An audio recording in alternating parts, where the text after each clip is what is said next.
Our order of events a little bit this evening because our next award recipient has offered very kindly to do a question and answer session for us. So dinner will start to be served, but I would like to take this time to thank you very much. It's my honor to present the James T. Barn Memorial Award, which was established in 1979 to recognize outstanding contributions to the mortgage banking industry in Michigan. This award is given annually to the person whose career reflects high ethical standards with a deep commitment to the mortgage banking industry, in addition to possessing the traits that epitomize the character and ideals of James T. Barnes. This year's award recipient is Dan Gilbert.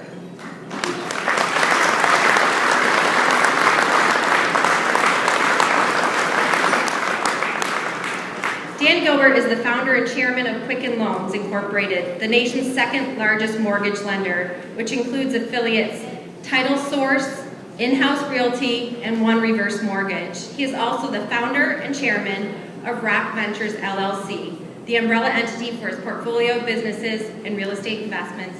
He's also the majority owner of the NBA's Cleveland Cavaliers.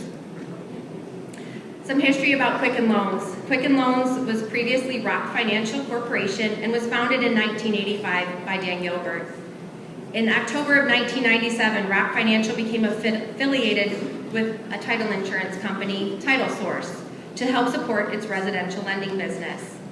In May 1998, Mr. Gilbert took Rock Financial public, launching a successful IPO underwritten by Bear Stearns and Prudential Securities. Initially a branch-based lender, the company launched rockloans.com in January 1999, which quickly positioned the company as one of the fastest growing online direct mortgage lenders on the internet. In December of 1999, Intuit Incorporated purchased Rock Financial. The company was renamed Quicken Loans. In August 2002, Mr. Gilbert led a small group of private investors in purchasing the Quicken Loans subsidiary back from Intuit. Quicken Loans has been privately held since. The company retained all of the Quicken Loans branding and marketing initiatives. During the turmoil in the mortgage industry during 2008 and 9, Quicken Loans was able to grow its market share significantly, due in large part to the company's past refusal to originate subprime mortgages. In 2013, the Detroit-based Quicken Loans closed a record $80 billion in home loan volume, and for the fourth consecutive year earned J.D. Power's highest rating for customer satisfaction among all U.S. home loan lenders. Quicken Loans is also ranked in the top 5 of Fortune magazine's 100 best companies to work for, and is recognized as #1 on Computer World magazine's 100 plus best places to work in IT.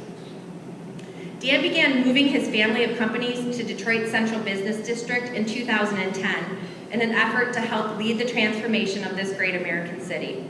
Since then, he has invested more than $1.3 billion to purchase and renovate more than 60 commercial properties, accounting for more than 9 million square feet in the city's urban core. Thousands of jobs have been created, and today more than 12,000 Rock Ventures team members work in downtown Detroit. In September 2013, Dan was named co-chair of the Blight Removal Task Force. This group, appointed by the Obama administration, published a detailed plan in May 2014 to remove all blighted structures and lots in the city of Detroit. He also serves as vice chairman of the M1 Rail Initiative, which began construction in July 2014. The 6.6-mile light rail system is designed to spur economic development and improve downtown and midtown Detroit's transportation infrastructure. So, wow. In summary, Dan has not only transformed the mortgage industry with his innovative products, internet services, and customer service experience, he's also transforming our city. He is a successful businessman, leader, teacher, mentor, philanthropist, and public servant. He's also a member and supporter of the Michigan Mortgage Lenders Association. So please join me in thanking Dan Gilbert and congratulating him on this award.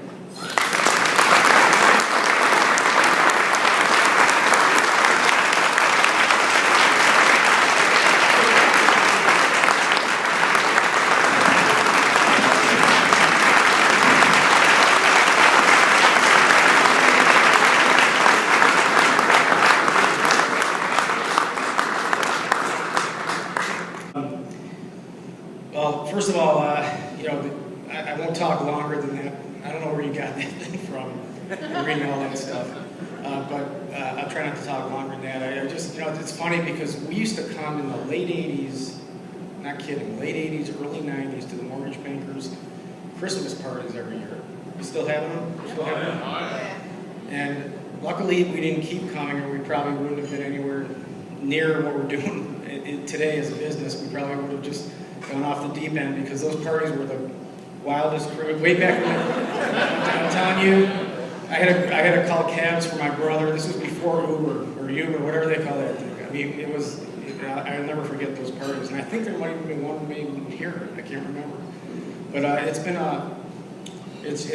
great. It's been great to be in Michigan. It's been great to be in Detroit.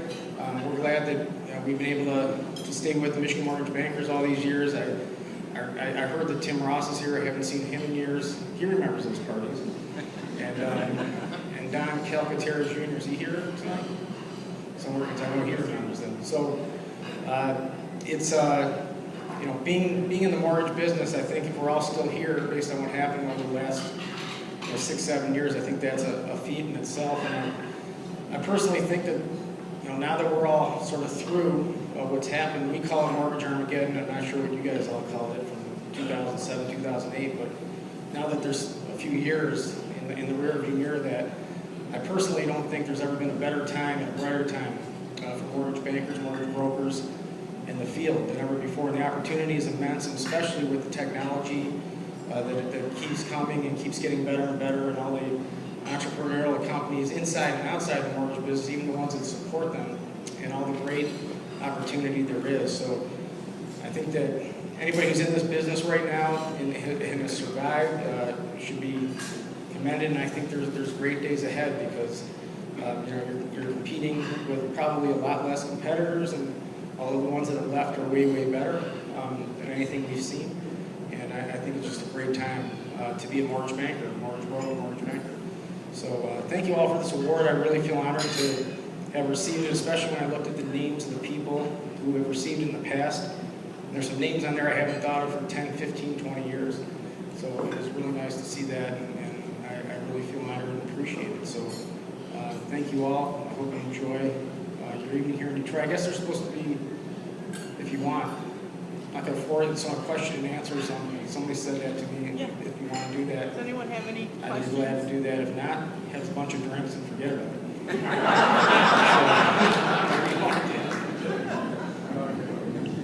Any questions for Mr. Gilbert? How far is the rail going to go up Woodward?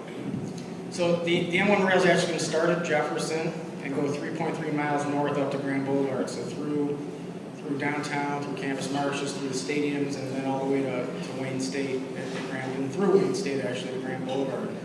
But somebody told me this, I don't know, about 6 months or a year ago. He said, you know, Dan, you guys are really underselling that rail line because it's 6.6 miles. And I go, what are you talking about? And he goes, well, it goes both ways. You got to say 6.6. So it's 3.3 miles. But we're really excited about it. If you haven't seen yet, there's actually rails in the ground now near Campus Martius. Those few blocks are closed with Woodward around there. But this is going to be curbside rail, and it's going to be right at grade level. And the stations, there's 13 stations on both sides, and it's going to be a classy stations and classy cars, trains, and all Wi-Fi enabled and all that. I think it's going to do more for downtown than anything that's happened here. I know we had a lot of great stuff happening on the river with the Riverwalk and all the things that are happening downtown, and also in the stadiums and Midtown. But this rail line, we went to every big city in America. We went on a tour for about 4 days.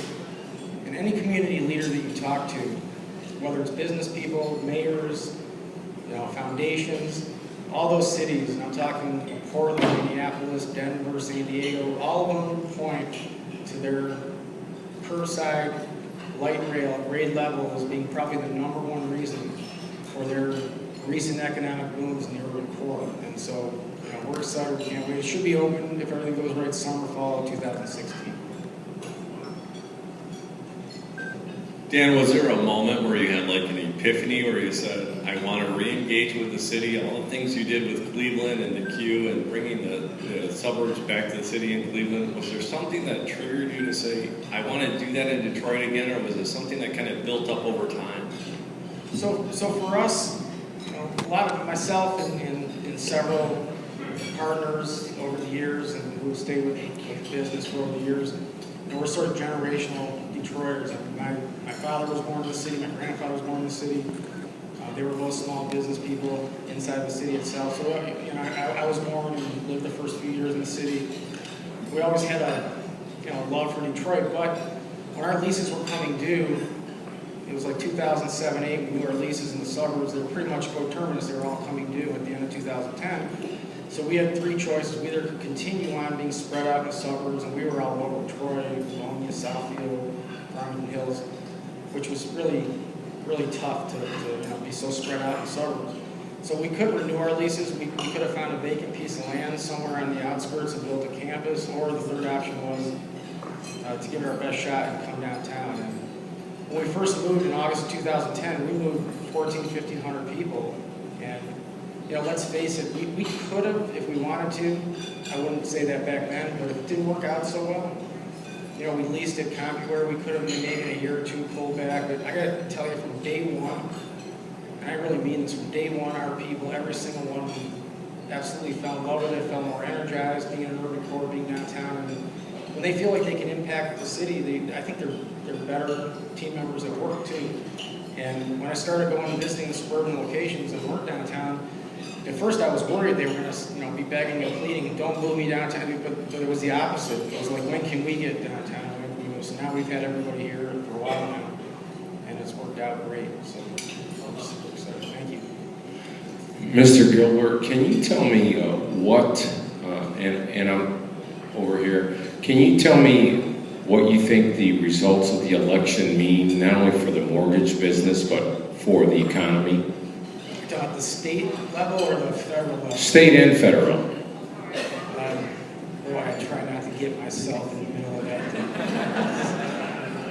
I'll just tell you this, and look, I voted for various Republicans and Democrats over the years, but I really thought that if our current governor, who had faced this problem, Detroit bankruptcy, and faced it head-on, if he wasn't reelected, the message that would have sent, and again, this really isn't a Republican Democrat, it's just for somebody who took on problems that nobody in the world, and no previous governor took on, or maybe, you know, any future governor would take on. The message that would have sent future politicians would have been, I think, absolutely a calamity for the state, because I don't know if anybody would have ever made big, important, bold decisions again. I said, look what happened to Snyder. You know, he went in and did this, and they threw him out of office, despite the fact that all employment rates were down and every other economic indicator was positive. So, to me, of all the things that happened in the election, I just breathe a sigh of relief, because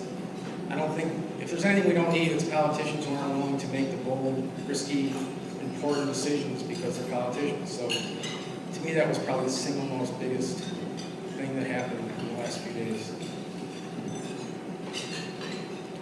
I can't see real well out there, so it's everything. There we are. Okay. That sounds great. Well, you know, thank you all very much, and I really appreciate it. Good luck to all of you in the next coming up here, and talk to you soon. One more. One more question. This is not a question. This is a statement. My name is Emil Israelov, and I'd like to thank you for your contribution to the city of Detroit, because it's radiated well beyond the city of Detroit limits.